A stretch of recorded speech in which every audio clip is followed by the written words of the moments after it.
हर हर महादेव दोस्तों। एक बार भगवान शिव जी और माता पार्वती कैलाश पर्वत पर बैठे हुए थे। तब भगवान शिव जी माता पार्वती से कहते हैं, हे गौरी, आज मैं तुम्हें एक ऐसी कथा सुनाऊंगा जिसे सुनने के बाद तुम्हें एक बहुत ही महत्वपूर्ण ज्ञान की बात प्राप्त होगी। एक ऐसी ज्ञान की बात जिसे सुनकर वैवाहिक जीवन की सुखद हो जाता है। तब माता पार्वती भगवान शिव जी से कहती हैं, हे प्रभु, यदि यह कथा मुझे जीवन में ऐसा कोई अमूल्य ज्ञान दे सकती है तो मैं इस कथा को पूरी श्रद्धा और मन से सुनूंगी। पहले आप यह बताइए कि मुझे कौन सी ज्ञान की बात प्राप्त होगी। तब भगवान शिव जी कहते हैं कि हे गौरी, इस कथा को सुनने के पश्चात तुम यह समझ पाओगी कि चाहे कोई कितने भी सगे संबंधी क्यों न हो, इन 3 लोगों के साथ स्त्री को कभी अकेला नहीं छोड़ना चाहिए। तब माता पार्वती कहती है, प्रभु ठीक है, यदि इस कथा से मुझे यह ज्ञान की बात प्राप्त होती है तो मैं निश्चित ही इस कथा को पूरा और मन से सुनूंगी। कृपया आप इस कथा को प्रारंभ कीजिए। तो दोस्तों, कथा शुरू होने से पहले मैं आप सभी से एक विनम्र आग्रह करना चाहती हूँ। अगर आप हमारे चैनल पर नए हैं तो हमारे चैनल को सब्सक्राइब जरूर करें और बेल आइकन को दबाएं ताकि ऐसी आध्यात्मिक और ज्ञानवर्धक कथाएं आप तक सबसे पहले पहुंचे। वीडियो को लाइक करें और अपने मित्र परिवार के साथ भी शेयर जरूर करें। कहानी को शुरू करने की बात है। किसी एक राज्य में एक राजा राज करता था। उसके 2 पुत्र और एक पुत्री थी। वही उस राज्य में एक बूढ़ी महिला भी रहा करती थी जो बहुत ही निर्धन थी। उस बूढ़ी महिला की 2 बेटियां थी। घरों में छोटे छोटे काम करके उसकी जो भी कमाई होती थी उसी से वह अपनी दोनों बेटियों का पालन पोषण करती थी। जैसे जैसे समय बीतता उनकी दोनों बेटियां जवान हो गई। वहीं एक दिन छोटी बहन ने अपनी बड़ी बहन से कहा, दीदी, माँ को हर दिन दूसरों के घर काम करना होता है। वह दूसरों के घरों में काम करके हम दोनों का पालन करती है। इससे माँ को बहुत ही कष्ट सहना पड़ता है, इसलिए मैं चाहती हूँ कि मैं उनकी मदद करूँ। तब बड़ी बहन कहने लगी, हाँ बहन, मदद करना तो मैं भी चाहती हूँ, लेकिन मदद कैसे करें ये समझ नहीं आता। वहीं छोटी बहन कहने लगी, दीदी, मैं तुम्हें एक राज की बात बताती हूँ। मुझको फूलों का पेड़ बनाना आता है, इसलिए मैं फूलों का पेड़ बन जाऊंगी और फिर तुम उनमें से फूल तोड़कर टोकरी भर लेना और फिर बाद में उन फूलों को बेचकर हम पैसा कमा लेंगे, जिससे हमारी माँ की मदद हो जाएगी। वही छोटी बहन की बात सुन बड़ी बहन को आश्चर्य हुआ। वह कहने लगी कि पहले तू मुझे यह बात बता कि तू फूलों का पेड़ कैसे बन जाती है। तब छोटी बहन कहने लगी, दीदी, यह सारी बात मैं तुम्हें बाद में बताऊंगी। सबसे पहले तुम एक काम करो, पूरे घर की सफाई करो, झाड़ू पोंछा लगाओ, फिर तुम स्नान कर लो और स्नान करने के बाद कुएं से 2 घड़े पानी भरकर लाओ, लेकिन ध्यान रखना अपने नाखूनों से उन घड़ों के पानी को मत छूना। बड़ी बहन ने छोटी बहन की बात को ध्यान से सुना। उसने पहले पूरे घर की अच्छे से सफाई की, फिर स्नान किया और फिर कुएं से 2 घड़े पानी भरकर ले आई। वही उनके घर के सामने एक बहुत बड़ा पेड़ था। फिर वही बहन ने उस पेड़ के नीचे की जगह को भी साफ सुथरा कर दिया। इसके बाद छोटी बहन ने बड़ी बहन से कहा, दीदी, अब मैं इस पेड़ के नीचे बैठकर माता लक्ष्मी का ध्यान करूंगी। तुम ऐसा करना, इस घड़े का पानी मेरे शरीर पर उड़ेल देना। जैसे ही घड़े का पानी मेरे ऊपर गिरेगा मैं एक फूलों के सुंदर पेड़ में बदल जाऊंगी। फिर तुम जितने चाहो उतने फूल तोड़ लेना, मगर एक बात का ध्यान रखना, ना तो पेड़ की कोई डाली तोड़ना और ना ही पत्ते तोड़ना। तुम्हें केवल पेड़ से फूल चुनने हैं। फूल तोड़ने के बाद तुम टोकरी भर लेना। जब टोकरी फूलों से भर जाए तब तुम दूसरे घड़े का पानी उस फूलों के पेड़ पर उड़ेल देना। जैसे ही फूलों के पेड़ पर दूसरे घड़े का पानी गिरेगा मैं फिर से मनुष्य रूप में वापस लौट आऊंगी। भगवान शिव कहानी सुनाते हुए आगे कहते हैं, गौरी, इस तरह छोटी बहन ने बड़ी बहन को सब कुछ समझा दिया और फिर पेड़ के नीचे बैठकर ध्यान करने लगी। फिर बड़ी बहन ने छोटी बहन के ऊपर पानी डाला। जैसे ही पानी ऊपर गिरा, छोटी बहन चमत्कारी रूप से एक फूल के पेड़ में बदल गई। फिर बड़ी बहन ने उन फूलों से पेड़ के बिना नुकसान पहुंचाए ढेर सारे फूल तोड़े, 2 टोकरियां फूलों से भर दी। इसके बाद उसने दूसरे घड़े का पानी उन फूलों के पेड़ पर उड़ेल दिया। अब जैसे ही फूलों के पेड़ पर दूसरे घड़े का पानी गिरा, वह पेड़ अचानक से फिर से लड़की में परिवर्तित हो गया। उसकी छोटी बहन वापस आ गई, असली रूप में आ गई। अब पेड़ की जगह उस बहन को खड़ी थी फिर छोटी बहन ने अपनी बाल झाड़कर पानी की बूंदों को गिरा दिया और फिर दोनों ने फूलों की टोकरियां उठाई और अपने घर लौट आई। इस प्रकार फूलों की खुशबू चारों ओर फैल रही थी। फिर दोनों बहनों ने मिलकर उन फूलों की सुंदर मालाएं बनाई। फिर बड़ी बहन ने छोटी बहन से पूछा, बहन अब इन फूलों को हम जाकर कहाँ बेचेंगे? छोटी बहन बहुत ही चतुर और समझदार थी। उसने अपनी बड़ी बहन की इस चिंता को भी दूर कर दिया। उसने बड़ी बहन से कहा, दीदी हम इन फूलों को राजमहल में ले जाकर बेचेंगे। बड़ी बहन को यह सलाह पसंद आई और फिर दोनों सहमत होकर राजमहल के आगे जाकर आवाज लगाने लगी, ताजे फूल ले लो, खुशबूदार फूल की मालाएं ले लो। भगवान शिव माता पार्वती से कहते हैं, गौरी उन दोनों गरीब बहनों की मीठी आवाज और फूलों की खुशबू राजा की बेटी यानी राजकुमारी के कमरे तक पहुंच गई। तब राजकुमारी ने तुरंत अपनी माँ को बुलाकर कहा, माँ बाहर कोई फूल बेच रही है, उसकी खुशबू यहाँ तक पहुंच रही है, आप उनसे फूल खरीद लो। वहीं रानी ने अपनी बेटी की बात मानकर दासी से कहकर उन दोनों बहनों को बुलाकर फिर रानी ने दोनों बहनों से कहा, इन फूलों की क्या कीमत है? तब दोनों बहनें कहने लगी, हे महारानी हम गरीब लोग हैं, आपको जितना देने का मन करे आप हमें दे दीजिए। तब रानी ने बहुत सारा धन देकर उन दोनों गरीब बहनों से सारी फूल मालाएं खरीद ली और इस प्रकार फूल मालाएं बेचकर वे दोनों बहनें खुशी खुशी अपने घर लौट आई। घर आकर उन्होंने अपनी माँ को कुछ नहीं बताया। छोटी बहन ने बड़ी बहन से कहा, दीदी इन पैसों को कहीं अच्छे से छुपा दो, अभी माँ को कुछ मत बताना, हो सकता है यदि माँ को पता चल जाए तो वह हमसे नाराज हो जाएगी। भगवान शिव कहानी सुनाते हुए आगे कहते हैं, गौरी उस दिन से दोनों बहनों ने रोज सुबह फूलों की टोकरी लेकर घर से निकलती और उन्हें बेचकर वापस घर लौटती। धीरे धीरे उनके पास अच्छे खासे पैसे जमा हो गए। फिर एक दिन बड़ी बहन ने अपनी छोटी बहन से कहा, बहन अब तो हमारे पास काफी पैसा हो गया, क्यों ना हम माँ को बता दें? तब छोटी बहन ने कहा, नहीं दीदी अभी नहीं, अगर माँ को गुस्सा आ गया तो हम कहाँ जाएंगे? भगवान शिव कहते हैं, गौरी जैसे जैसे पैसे जमा होते गए वैसे वैसे उन दोनों बहनों का लालच भी बढ़ता गया। वही एक दिन राजा का बेटा यानी राजकुमार राजमहल में लौट कर आता है तो वह फूलों को देखता है और फूलों की खुशबू से प्रभावित हो जाता है। तब वह अपनी माँ से पूछता है, माँ मैंने पहले कभी ऐसे महकते फूल नहीं देखे, यह फूल कहाँ से आते हैं? इन फूलों की खुशबू बहुत ही आकर्षक है। तब रानी माँ कहती है कि बेटा ये फूल मैंने दो गरीब लड़कियों से खरीदे हैं, मुझे नहीं पता किस पेड़ से ये फूल निकलता है, यह भी मुझे नहीं पता, पर हर रोज राजमहल के सामने दो लड़कियां आती हैं जो फूल बेचने के लिए आती हैं और हम दासियों द्वारा उन लड़कियों से फूल खरीद लेते हैं। वही राजकुमार को जब उन दोनों लड़कियों के बारे में मालूम पड़ता है तो राजकुमार उन दोनों लड़कियों का पीछा करता है और उनके घर तक पहुंच जाता है, लेकिन वहां उन फूलों का कोई पौधा ही नहीं था। राजकुमार को बहुत ही आश्चर्य होता है। वह सोचने लगता है कि आखिर इतने सुंदर और खुशबूदार फूल आए कहां से। फिर अगले दिन सुबह होते ही राजकुमार उन दोनों लड़कियों के घर जाकर उनके आगे जो एक पेड़ था उसके पीछे छुप जाता है और उस दिन भी दोनों बहनों ने पेड़ वाली जगह पर आकर जमीन को झाड़ू से साफ करना शुरू कर दिया। फिर रोजाना की तरह छोटी बहन ने खुद को एक फूलों के पेड़ में बदल दिया और बड़ी बहन ने पेड़ में से खूबसूरत फूल तोड़े। जैसे ही काम पूरा हुआ पेड़ फिर से लड़की में बदल गया। यह सब दृश्य राजकुमार ने अपनी आंखों से देख लिया। वह स्तंभ रह गया और बिना कुछ बोले सीधे राजमहल लौट आया और अपने कक्ष में जाकर चुपचाप लेट गया।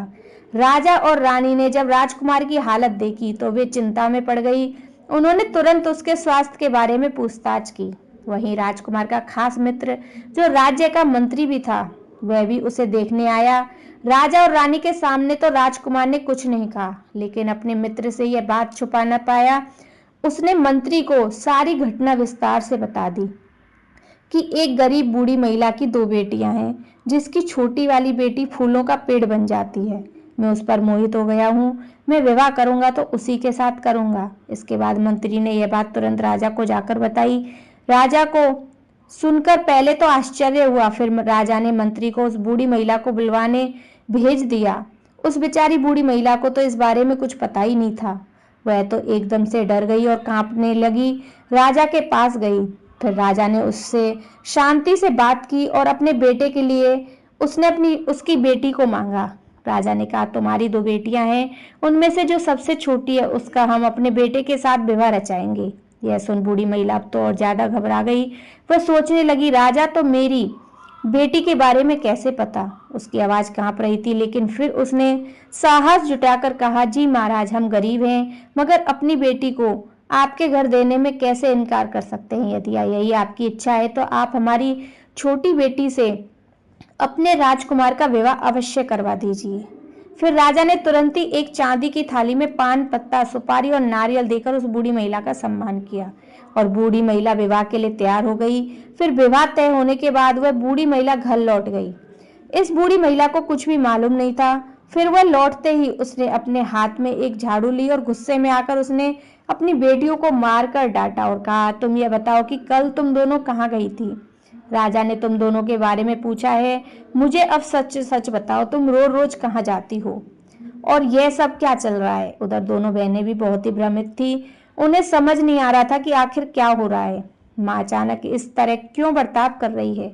रोते हुए दोनों बहनों ने अपनी माँ से कहा, माँ, हमें मारो मत, हमें गाली क्यों दे रही हो? हमने ऐसा क्या कर दिया? तब उनकी माँ ने कहा, मैं किसको मारूं? पहले ये बताओ तुम दोनों कहाँ गई थी और तुम्हारे बारे में राजा को कैसे पता चला? फिर घबराई हुई लड़कियों ने अपनी माँ के सामने सारा राज खोल दिया। उन्होंने मन में सोचा, तब माँ को पैसों वाली बात पता चली तो वह खुश हो जाएगी। यही सोचकर उन्होंने अपनी सारी जमा पूंजी माँ के सामने रख दी। मगर उनकी माँ शांत नहीं हुई, बल्कि और भी भड़क गई। उसने पूछा, घर में मेरे रहते हुए तुमने यह सब कैसे और क्यों किया? यह सब सुनकर तो ऐसा लगता है जैसे तुम कोई कहानी सुना रहे हो। यह मैंने सिर्फ कहानियों में सुना था कि कोई इंसान फूलों का पेड़ बन सकता है, पर मुझे इस बात पर भरोसा नहीं। अगर तुम सच कह रही हो तो मेरे सामने अभी फूलों का पेड़ बनकर दिखाओ, तभी मैं मानूंगी, वरना मैं नहीं मानूंगी। तुम कहीं छुपकर कुछ और काम करती हो। इतना कहकर उसकी माँ फिर से गुस्से में आकर चिल्लाते हुए उनको मारने लगी। वहीं अपनी माँ को शांत करने की कोशिश में छोटी बेटी कहने लगी, ठीक है माँ, अगर आप यही चाहती हो तो मैं अभी तुम्हारे सामने पेड़ बनकर दिखा देती हूँ। भगवान शिव आगे कहते हैं कि हे गौरी, फिर छोटी बेटी अपनी माँ का संदेह दूर करने के लिए उसकी आंखों के सामने एक बार फिर से फूलों का पेड़ बन जाती है। अब उसकी माँ को यकीन हो जाता है कि उसकी दोनों बेटियां चरित्रवान हैं। भगवान शिव कहते हैं, गौरी, अब मामला साफ हो चुका था। शब्द जल्दी शुभ मुहूर्त निकाला गया और विवाह का मंडप सजाया गया। फिर छोटी बेटी का राजकुमार के साथ विवाह संपन्न हो गया। विवाह होने के बाद विवाह में जितने भी रिश्तेदार और मेहमान आए थे वह सभी राजकुमार और उसकी पत्नी को एकांत का स्थान देकर वहां से चले गए। वहीं राजकुमार 2 दिनों तक अपनी नवविवाहित पत्नी से एक शब्द भी नहीं बोला और वह चुपचाप अकेले बैठा रहा, क्योंकि राजकुमार चाहता था कि उसकी पत्नी उससे पहले बातचीत शुरू करे। लेकिन उधर वह लड़की भी यही चाहती थी कि उसके पति यानी राजकुमार पहले कुछ बोले, पहले बातचीत शुरू करे। इस असमंजस में 3 दिन बीत गए, कोई भी पहले बोलने को तैयार नहीं था। फिर तीसरे दिन रात को लड़की को चिंता हुई कि मेरे पति मुझसे बात नहीं कर रहे। अगर मेरे पति मुझसे बात ही नहीं करना चाहते तो फिर उन्होंने मुझसे विवाह ही क्यों किया? जब उसका संयम टूट गया और उसे रोका नहीं गया तो उसने अपने पति से पूछ ही लिया, आपने किस खुशी में मुझसे विवाह किया जब आप मुझसे 2 शब्द भी नहीं बोलना चाहते? वहीं राजकुमार कहने लगा, मैं भी तो यही चाहता था कि पहले तुम मुझसे बातचीत करो, पहले तुम अपना मुंह खोलो। यदि तुम मेरी बात मानकर काम करोगी तो ही मैं तुमसे बात करूंगा। तो यह लड़की कहने लगी कि आपसे किसने कहा कि मैं आपकी बात नहीं मानूंगी? आप मेरे पति हैं, आप मुझसे जो कहेंगे मैं करूंगी। आप कहिए, आप क्या चाहते हैं? मुझे आपके लिए क्या करना है? तब राजकुमार कहने लगा, क्या तुम नहीं जानती कि फूलों वाला पेड़ कैसे बनना है? मैं भी देखना चाहता हूँ कि तुम फूलों का पेड़ कैसे बनती हो, और जब तुम फूलों का पेड़ बनोगी तो मैं उनके फूल तोड़कर एकत्र करूंगा और फिर उन फूलों पर लेटूंगा और फूलों की चादर बनाकर सोऊंगा। और यदि ऐसा होगा तो वह पल मुझे कितना खुशी देने वाला होगा। क्या तुम मेरे लिए यह कर सकती हो? तब वह लड़की चौंक कर कहने लगी, मैं और फूलों का पेड़? आप ये क्या कह रहे हैं? मैं कोई देवता नहीं, मैं भी औरों की तरह एक सामान्य लड़की हूँ। क्या इंसान कभी पेड़ बन सकता है? आपसे किसने कहा कि मैं एक फूलों वाला पेड़ बन जाती हूँ? तब राजकुमार कहने लगा, इस तरह झूठ बोलकर धोखा देना मुझे बिल्कुल पसंद नहीं। उस दिन मैंने खुद अपनी आंखों से देखा था, तुम एक सुंदर पेड़ में बदल गई थी। अगर तुम मेरे लिए फूलों का पेड़ नहीं बनोगी तो फिर किसके लिए बनोगी? वहीं अपने पति की बात को मानकर लड़की ने अपने आंचल से अपने आंसू पोंछे और फिर वहां, प्रियतम आप गुस्सा ना हो, अगर आप इतना जोर दे रहे हैं तो मैं आपके लिए जरूर फूलों का पेड़ बनूंगी। आप जो चाहोगे मैं वैसा ही करूंगी। यदि आप सच में मुझे फूलों का पेड़ बनते हुए देखना चाहते हो तो 2 मटकों में पानी भर लाइए। फिर राजकुमारी तुरंत 2 घड़े पानी लेकर आया। इसके बाद राजकुमार ने यह सुनिश्चित किया कि कोई ना देख सके। उसने कमरे के सारे दरवाजे और खिड़कियां बंद कर दी। वहीं लड़की ने राजकुमार से कहा, प्रियतम जब मैं फूलों का पेड़ बन जाऊंगी तब आप जितने चाहे फूल तोड़ लेना, लेकिन एक बात का ध्यान रखना, किसी भी हालत में पेड़ की किसी भी डाली को मत तोड़ना और ना ही कोई पत्ता तोड़ना। और जब आप फूलों को तोड़ लो तो दूसरे घड़े का पानी मुझ पर उड़ेल देना, ताकि मैं वापस अपने असली रूप में लौट सकूं। फिर राजकुमार को समझाने के बाद वह लड़की कमरे में ध्यान लगाकर बैठ गई। लड़की के ध्यान मग्न होने के बाद राजकुमार ने ठीक उसी तरह पहले घड़े का पानी उसके ऊपर उड़ेल दिया। घड़े का पानी डालते हुए लड़की फूलों के पेड़ में बदल गई। पूरे कमरे में फूलों की सुगंध फैल गई। इसके बाद राजकुमार ने बहुत सारे फूलों को चुन लिया और फिर उसने दूसरे घड़े का पानी उस पेड़ पर उड़ेल दिया। जैसे ही दूसरे घड़े का पानी उस पेड़ पर डाला, वह लड़की फिर से अपने मानवीय रूप में लौट आई। उसने अपने बिखरे हुए बालों को ठीक किया और चुपचाप खड़ी हो गई। इस प्रकार राजकुमार फूल फैलाकर उस पर लेट गया और फिर कुछ दिनों तक दोनों के बीच यही चलता रहा। राजकुमार रोजाना सुबह मुरझाए हुए फूलों को खिड़की से बाहर फेंक रहा था। धीरे धीरे उन सूखे फूलों का इतना बड़ा ढेर हो गया कि वह अब एक पहाड़ सा दिखने लगा। इसी बीच एक दिन राजकुमार के छोटे भाई ने जब फूलों का ढेर देखा तो उसने अपनी माँ से जाकर कहा, माँ देखो भैया और भाभी बहुत सारे फूल लाते हैं और सुबह होते ही खिड़की से बाहर फेंक देते हैं। अगर देखा, मुझे आज तक किसी ने एक भी फूल नहीं दिया।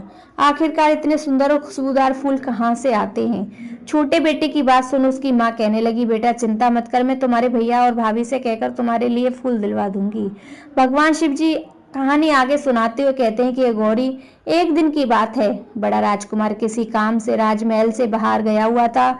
वहीं उसके छोटे भाई ने किसी तरह से ये रहस्य जान लिया कि उसकी भाभी खिलते हुए फूलों का पेड़ बन जाती है। उसने अपने मित्रों से कहा, आज हम अपनी मित्र एक बगीचे में खेलने के लिए जाएंगे, तुम अपने साथ अपनी भाभीियों को लेकर आना और मैं भी अपने साथ अपनी भाभीियों को लेकर बगीचे में आऊंगा। सभी मिलकर एक साथ खेलेंगे, क्योंकि मेरी भाभी खिलते हुए फूलों का पेड़ बन जाती है और जब हम अपनी भाभी को फूलों का पेड़ बनते हुए देखेंगे तो मुझे बहुत खुशी होगी और तुम सबको भी बहुत खुशी होगी। मेरे साथ तुम सभी को भी सुंदर और खुशबूदार फूल मिल जाएंगे।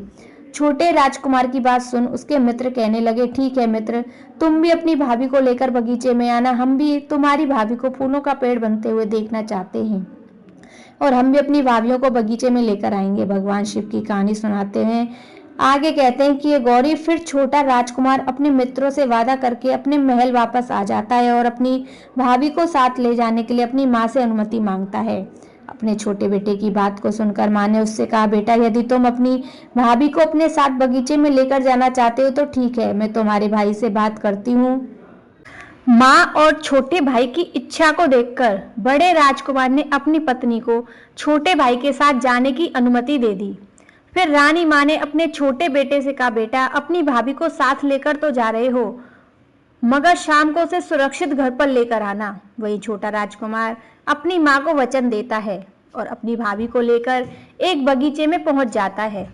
उधर छोटे राजकुमार के मित्र भी अपनी अपनी भाभीियों को लेकर उस बगीचे में आ जाते हैं। फिर सभी स्त्रियां बाग में झूला झूलती हैं। इसी बीच छोटे राजकुमार के मन में खोट आ जाता है। फिर वह अपनी भाभी की ओर देखकर भाभी से कहता है, भाभी आपके बालों में जो गजरा लगा है वह कितना सुंदर लग रहा है और मेरे मित्रों की भाभीियों के बालों पर गजरा नहीं है, इसलिए मैं चाहता हूं कि आप खिलते हुए फूलों का पेड़ बन जाओ, क्योंकि मैं आपके अंदर का राज जानता हूं। आप खिलते हुए फूलों का पेड़ बन जाती हो, जिससे मेरे मित्रों की भाभियां भी उस खूबसूरत फूलों को तोड़कर अपने बालों में फूलों का गजरा लगा लेंगी। अपने देवर की बात सुनकर भाभी एकदम से चौंक जाती है। वह अपने देवर से कहने लगी, तुम ये क्या बकवास कर रहे हो? तुमसे किसने कहा कि मैं फूलों का पेड़ बन जाती हूँ? मैं भी तुम्हारी तरह एक इंसान हूँ, पागलों जैसी बातें मत करो। वह गुस्से से कहती है, मुझे आज तुम्हारे साथ यहाँ आना ही नहीं चाहिए था। लेकिन देवर अपनी जिद पर अड़ा रहा। वह कहता है, भाभी मुझे मालूम है कि आप केवल भैया के लिए ही फूलों का पेड़ बन जाओगी, मेरे लिए नहीं। अपने देवर के मुंह से ऐसी बात सुनकर राजकुमारी को ठीक नहीं लगा और वह फूलों का पेड़ बनने के लिए तैयार हो गई। फिर राजकुमार 2 घड़ा पानी मंगवाती है और छोटे राजकुमार को सावधान करते हुए अपने ऊपर पानी डालने का सारा काम बताती है। इसके बाद राजकुमारी ध्यान लगाने के लिए बैठ जाती है। राजकुमार अपनी भाभी के ऊपर मोहित हो जाता है और 1 घड़ा पानी उसके ऊपर उड़ेल देता है। तभी राजकुमारी अधूरा पेड़ बन जाती है क्योंकि राजकुमार ने ठीक ढंग से पानी नहीं डाला। इसके बाद छोटा राजकुमार अपनी भाभी से कहता है कि मैं दूसरे घड़े का पानी तभी डालूंगा जब तुम मेरे साथ विवाह करोगी, मैं तुमसे प्रेम करने लगा हूँ। देवर की बात सुनकर राजकुमारी कहती है, शर्म नहीं आती तुम्हें? मैं एक चरित्रवान स्त्री हूँ, मैं तुम्हारे बड़े भाई की पत्नी हूँ। तुम्हारी हिम्मत कैसे हुई जो तुम अपने भाई की पत्नी से छल करते हो? भगवान शिव माता पार्वती से कहते हैं, गौरी तब तक शाम हो चुकी थी, बिजली चमकने लगी और आसमान से मूसलाधार बारिश होने लगी। बारिश शुरू होते ही राजकुमार के मित्रों की भाभियों ने फूल तोड़ने शुरू कर दिए और फूलों के साथ वह पेड़ की पत्तियां भी तोड़ने लगी। यह देख छोटे राजकुमार ने पेड़ और टहनियां तोड़ने से मना भी नहीं किया क्योंकि वह अपनी भाभी से नाराज हो चुका था। वह अपने मुंह और क्रोध में अंधा हो चुका था। बारिश जब तेज होने लगी तो छोटे राजकुमार ने अपनी भाभी से के ऊपर उल्टा सीधा घड़े का जल डालकर अपने मित्रों के साथ महल लौट आया। उधर राजकुमारी इंसान तो बनी मगर इंसान का आकार नहीं रहा क्योंकि पेड़ की पत्तियां और डाल टूटने से उसके हाथ पैर भी नहीं थे, इसलिए शरीर पर घाव थे। बारिश के पानी में बहते हुए किसी तरह नाले में राजकुमारी का अधूरा शरीर गिर पड़ा क्योंकि पानी तेजी से बह रहा था और राजकुमारी की बचने की कोई उम्मीद नहीं थी। इस प्रकार एक एक चौड़े पत्थर से टकराकर राजकुमारी का शरीर बहना शुरू हो गया और वह बच गई। अगले दिन सुबह उधर से कपास की 7-8 गाड़ियां गुजर रही थी तो उन गाड़ी वालों ने नाले में गिरे आधे से मनुष्य की आकृति से आवाज सुनाई पड़ी। तभी पहले गाड़ी ने दूसरी गाड़ी से कहा, देखो पता लगाओ उस नाले में से ये कैसी आवाज आ रही है। तब दूसरे गाड़ी वाले ने कहा, यहाँ तो कोई दिखाई नहीं दे रहा, हो सकता है कोई बैताल हो। वहीं जब लड़का गाड़ी वाला दूसरे गाड़ी वाले की बातों से सहमत नहीं हुआ तो वह स्वयं गाड़ी से उतरकर नीचे आया तो क्या देखता है, एक स्त्री जिसका आधा शरीर है, उसके हाथ पैर नहीं है, शरीर पर घाव लगे हैं और अपने बचाव के लिए एक आवाज लगा रही है। तब पहले गाड़ी वाले ने लड़की से कहा, आपको क्या परेशानी है, आपका यह शरीर कैसा है? तब तक राजकुमारी ने उस गाड़ी वाले को अपनी सारी बीती बताई और कहा, यदि भाई तुम एक घड़े में पानी भरकर मेरे ऊपर डाल दो, मेरा शरीर ठीक हो जाएगा। उस आदमी को उस पर तरस आ गया और फिर वह एक घड़े में पानी लाया, फिर उस राजकुमारी को ध्यान लगाकर बैठ गई और फिर उस आदमी ने उस पर एक घड़ा पानी डाल दिया। एक घड़ा पानी राजकुमारी पर डालते हुए पेड़ बन गई, पर पेड़ की शाखाएं टूट चुकी थी। वह उनसे बड़ी सावधानी से उन्हें समझाया, फिर उसने धीरे से दूसरे घड़े का पानी उस पर डाल दिया और जैसे ही दूसरे घड़े का पानी राजकुमारी पर पड़ा वैसे ही वह एकदम से राजकुमारी बन गई और अपने वास्तविक रूप में आ गई। फिर वह एकदम से खड़ी होकर अपने बालों पर लगे पानी की बूंदें झाड़ने लगी। फिर राजकुमारी बनने के बाद गाड़ी वालों ने कहा, चलो हम तुम्हें घर पर छोड़ देते हैं। भगवान शिव माता पार्वती से कहते हैं, गौरी उस राजकुमारी को गाड़ी वालों से बात करते हुए बड़े राजकुमार के मित्रों ने देख लिया तो उन्होंने बड़े राजकुमार से जाकर कहा, तुम अपनी जिस पत्नी को ढूंढ रहे हो वह पराये पुरुषों से बात कर रही है, हमने अपनी आंखों से देखा है। अपने मित्रों की बात सुनकर बड़े राजकुमार को गुस्सा आ गया। उसने कहा, अब मैं समझा, कल यह मेरे भाई के साथ गई थी और उसे चकमा देकर चरित्रहीनता कर रही है। अब मैं अपने जीवन से इसका त्याग करता हूँ और ऐसा वचन लेकर बड़ा राजकुमार शहर में निकल जाता है। वहीं एक स्थान पर राजकुमारी की नजर उसके पति यानी बड़े राजकुमार पर पड़ती है। वह गाड़ी से उतरकर वह अपने पति के चरणों को स्पर्श करती है। तब राजकुमार अपनी पत्नी को खरी खोटी सुनाता है और अपने जीवन से त्याग देने की बात कहता है। तब राजकुमारी भगवान विष्णु जी का ध्यान लगाती है और कहती है, प्रभु आपके अलावा मेरे पवित्रता का परिणाम कोई नहीं दे सकता। क्योंकि राजकुमारी एक पतिव्रता स्त्री थी, इसलिए तुरंत ही भगवान विष्णु जी एक साधु के रूप में प्रकट हुए और राजकुमार से कहने लगे, बेटा तुम्हारी पत्नी जिस पर तुम दोष लगा रहे हो वो एक पतिव्रता स्त्री है और चरित्रवान स्त्री है। फिर साधु रूपी भगवान विष्णु ने राजकुमारी से कहा, बेटी तुम अपने पति को सारी घटना के बारे में बताओ। साधु के कहने पर राजकुमारी ने अपने पति राजकुमार को सारी बात बताई। जब राजकुमार को सारी बात का पता चला तो वह अपनी गलती पर पछतावा करने लगा और अपनी पत्नी को गले से लगाया। तब राजकुमार साधु रूपी भगवान विष्णु से कहता है, हे गुरुवर, जीवन में ऐसा दिन दोबारा देखने को ना मिले, इसके लिए मुझे क्या करना चाहिए? तब साधु रूपी भगवान विष्णु ने कहा, बेटा, चाहे भूखे मर जाना, मगर इन 3 लोगों के साथ, चाहे वह कितने भी सगे संबंधी हो, इन स्थानों पर अपनी पत्नी को कभी अकेले मत भेजना। तब राजकुमार कहता है, हे गुरुवर, वह 3 लोग कौन से हैं और वह 3 स्थान कौन से हैं जिनके साथ मैं या जिस स्थान पर पत्नी को कभी अकेला नहीं छोड़ूं? तब संत रूपी भगवान विष्णु जी कहते हैं, बेटा, किसी भी कठिन परिस्थिति में पराये पुरुष के साथ पत्नी को कभी अकेला नहीं भेजना चाहिए, चाहे वो कोई भी हो, चाहे आपका संबंधी हो, दोस्त हो या भाई हो, पति हो या पति को चाहिए कि वह अपनी पत्नी के साथ हमेशा खड़ा रहे, चाहे कुछ भी हो जाए, उसे कभी अकेला नहीं छोड़ना चाहिए। चाहे कितनी भी कठिन परिस्थितियां हो, हमेशा पति को अपनी पत्नी के साथ ही रहना चाहिए। नंबर 2, अगर आपकी पत्नी निर्दोष है फिर भी लोग उस पर दाग लगा रहे हो तो आपको अपनी पत्नी के साथ हमेशा खड़े रहना चाहिए। उस समय उसको अकेला नहीं छोड़ना चाहिए। आपको उस समय अपनी पत्नी को दोबारा बोलना चाहिए कि तुम चिंता मत करो, मैं तुम्हारे साथ हूँ। मगर बेटा, तुमने उसका उल्टा किया। तुम्हारी पत्नी पर लोगों ने झूठा दोष लगाया। तुमने उसकी झूठी बात मानकर अपनी पत्नी का त्याग करने का वचन लिया।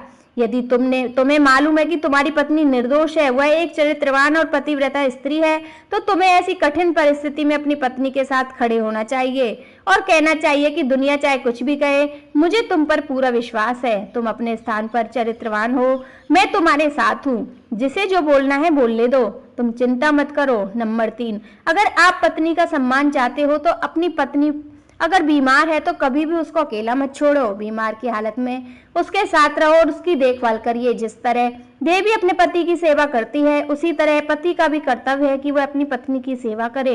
यह आपका कर्तव्य और आपके सुखी जीवन का मंत्र भी है। जो भी पुरुष गृहस्थ जीवन में अपनी पत्नी को इन 3 कठिन परिस्थितियों में नहीं छोड़ता, वह पुरुष हमेशा अपने गृहस्थ जीवन में सुखी रहता है। यह कहकर साधु रूपी भगवान विष्णु जी अंदर ध्यान हो गए। फिर राजकुमार अपनी पत्नी को लेकर अपने राजमहल में आता है और अपनी माँ को सारी बात बताता है। वहीं बहुत दिनों से राजा अपने बहू बेटे को तलाश रहे थे। उनके लौटने से राजा भी बहुत खुश हो जाते हैं और दोनों के साथ घटी घटना से कुपित होकर राजा अपने छोटे बेटे को दंड देते हैं। तो दोस्तों, कहानी सुनाने के बाद माता पार्वती भगवान शिव जी से कहती है, प्रभु, वास्तव में इन 3 स्थानों पर किसी भी पुरुष को अपनी पत्नी को कभी अकेले नहीं छोड़ना चाहिए, तभी वैवाहिक जीवन सुखद हो सकता है। तो दोस्तों, उम्मीद है ये कहानी आपको अच्छी लगी होगी। यदि आपको ये वीडियो अच्छी लगी हो तो लाइक करें, शेयर करो, अपने दोस्तों और परिवार वालों को शेयर अवश्य करें। जय श्री कृष्णा, राधे राधे।